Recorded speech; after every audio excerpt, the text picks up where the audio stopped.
Hi, this is the Aaron Michael Show, short weekend edition. The sports never stop, so we don't take days off. 3 minutes of sports talk, all things Wisconsin sports. We are not biased, we are not afraid. We are the alternative Wisconsin sports media, and we most certainly do not talk down to frustrated Wisconsin sports fans. The Milwaukee Brewers, we're at the point in the season now where there are 40 games left. What we see is what we get. So we know a few things about this Brewer team that have been the case all season, and they aren't changing now. We know that the starting pitching is going to be hit or miss. You'll get some good starts that give you hope. Adrian Hauser yesterday, actually his last few starts. Gio Gonzalez a few turns ago. Jordan Lyles has been good. But even the guys I mentioned have been hit or miss. Gio isn't someone you want near the top of your rotation going into the postseason. Hauser wasn't even supposed to be starting games this year.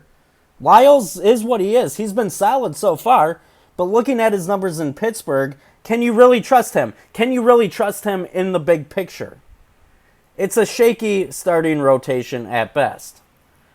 The second thing we know about this team is that the bullpen is always going to make things hard. Look, you're missing Corey Knebel from last season, so that hurts. But Jeremy Jeffries and Josh Hader have been nowhere near what they were last year. Think about what they're missing out of that bullpen from the end of last season. You're missing a shutdown Hader, a shutdown Knebel, a shutdown Jeffries, a shutdown Corbin Burns, and a really good Freddie Peralta pitching out of the bullpen. The Brewers' bullpen is what it is. It's going to hold the lead sometimes. It's going to blow it sometimes.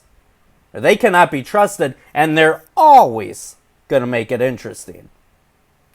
One thing that would be nice due to the shaky starting pitching and your try-your-luck bullpen would be if the Brewers could score more runs, which leads me into the third and final thing that we know about this team. This team is not going to hit with runners in scoring position. It's been an issue all year, and it's really been an issue this month. They were 2 for 10 last night with runners in scoring position. You don't want to hear the numbers from the rest of the month, but if you've been watching, you know it's been awful. I don't see how it gets any better. The only glimmer of hope for an average Brewer baseball team is the fact that there are 2 other average teams ahead of them right now in the NL Central. The Brewers enter Saturday night's game at Washington 2 games behind the Cardinals in the NL Central and a game and a half behind the Cubs for the second wildcard spot. It is worth noting that Philadelphia is 1 game ahead of Milwaukee in the wild card and stand between them and the last spot. But as the Brewers take the field against the Nationals tonight, we do know what to expect out of them. This is the Aaron Michael Show, short weekend edition. Have a good weekend, everybody.